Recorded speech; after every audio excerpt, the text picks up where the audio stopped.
تعاني من الكحة أو السعال الحاد، الحمى الشديدة أو العطس. وصفة اللي كتطلبوا مني بزاف نظرا لهذا الجو المتقلب، وصفة مجربة 100% لمدة 3 أيام كتخلصوا نهائيا من هذه المشاكل.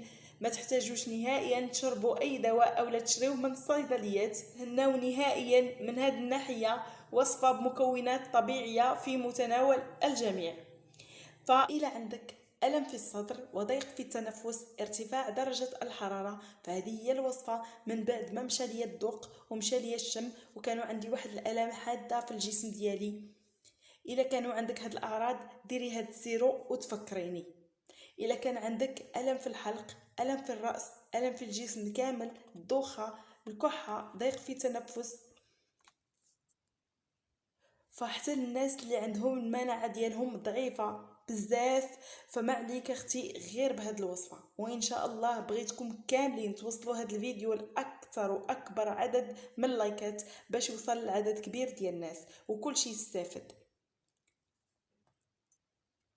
ولنا الاجر كاملين ان شاء الله، ويا ربي شافي الجميع.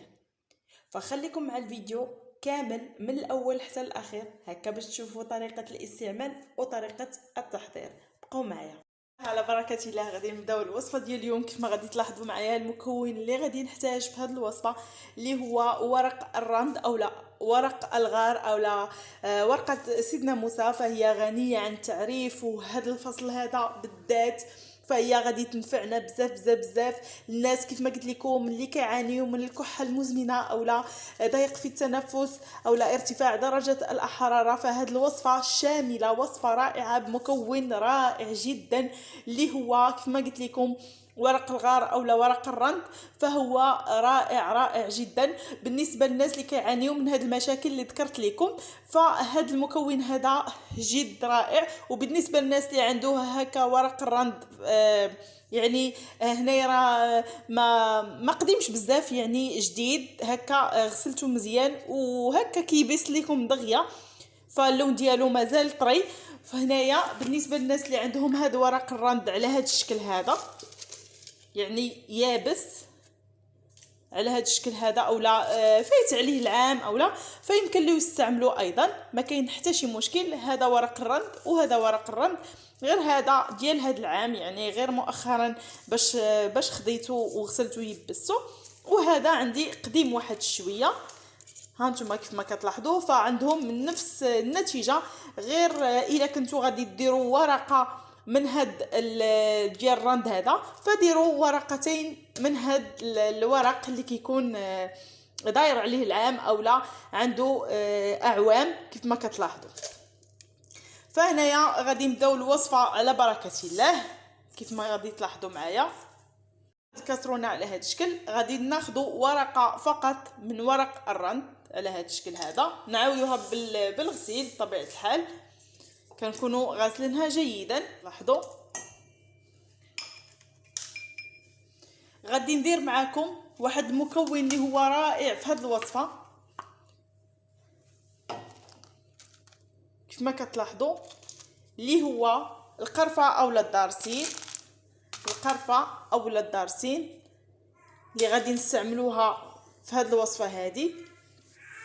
غادي نستعملوا هنايا واحد الكميه على هذا الشكل هذا.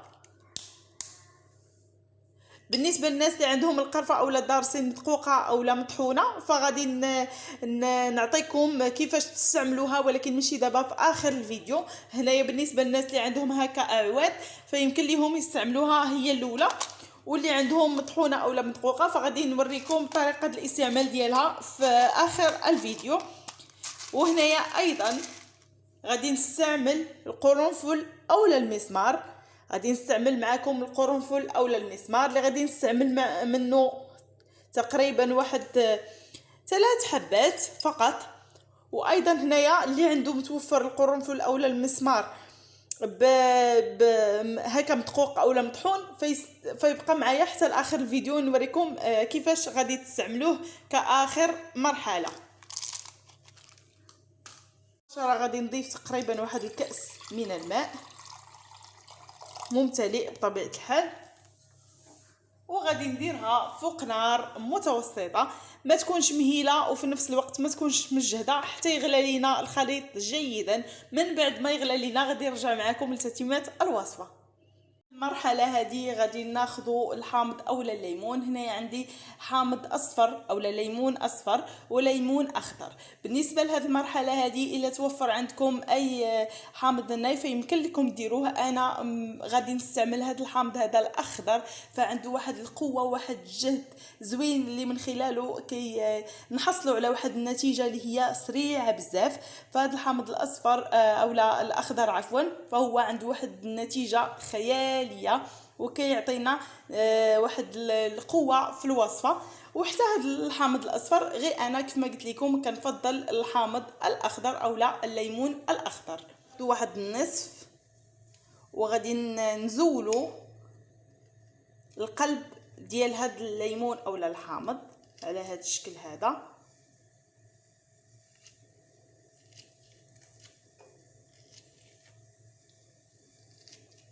يعني القلب كامل غادي نزولوه جيدا.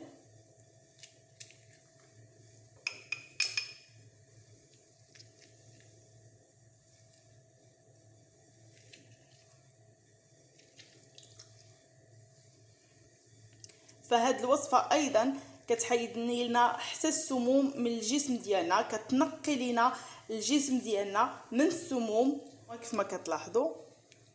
فكنحصلوا على لب ديال الحامض اولا الليمون ديالي كيف ما كتشوفوها هي واجده. دابا غادي نصفيها كيف ما كتلاحظوا معايا على هذا الشكل هذا. كناخذوا واحد الكميه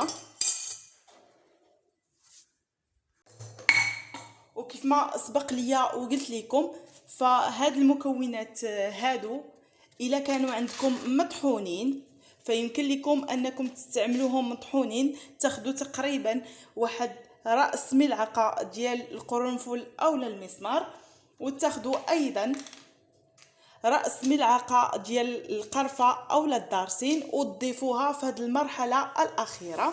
يعني تاخذوهم وتضيفوا منهم واحد راس ملعقه وتخلطوا جيدا على هذا الشكل هذا ملي تضيفوهم كاخر مرحله.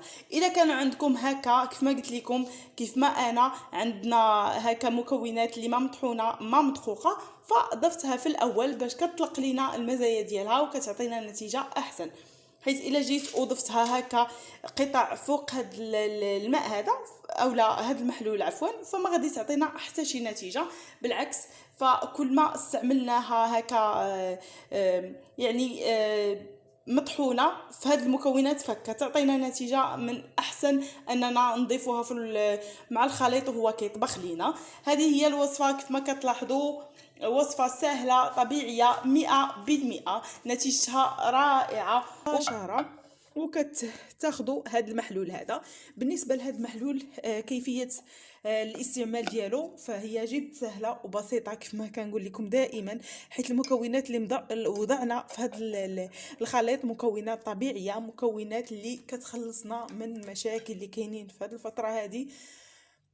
ما نقولش لكم النتيجه اللي غادي تحصلوا عليها غادي تحسوا ملي غادي تشربوه، يعني غادي تحسوا بالجسم ديالكم فيه واحد التعرق. وهذا الشيء راه عادي، حيت ضروري تنقول لكم ملي تكونوا غادي تستعملوا هذا المحلول هذا خاصكم تكونوا يعني في الفراش ديالكم هكا ومغطين، حيت ملي كتحسوا بداك التعرق فديك الساعه الوصفه فهي كتخدم لكم وكتعطي نتيجه مضاعفه. هنا بالنسبه للوصفه ديالي كيف ما قلت لكم غادي تمشيو للفراش ديالكم وغادي تغطاو بطبيعه الحال وغادي تشربوا هذا الكاس هذا اللي حضرت معكم وغادي تبقاو مغطيين. فما تنوضوش، حاولوا انكم تكونوا ساليتوا الشغل ديالكم كامل وفي الليل بطبيعه الحال.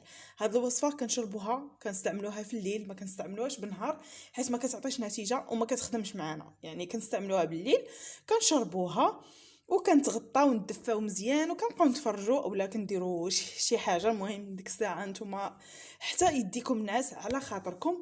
صافي هذه هي الوصفه، هي جد سهله وبسيطه وكتعطينا نتائج رائعه كيف ما قلت لكم. فكتبدا المفعول ديالها من اليوم الاول حتى ل3 ايام. كحد اقصى، وان شاء الله تنجح معكم وتستافدوا من هذا الفيديو. وكنتمنى انكم تبارطاجيوه باش كلشي يستافد. ديروا لي لايك باش هكا تعمل فائده على الجميع.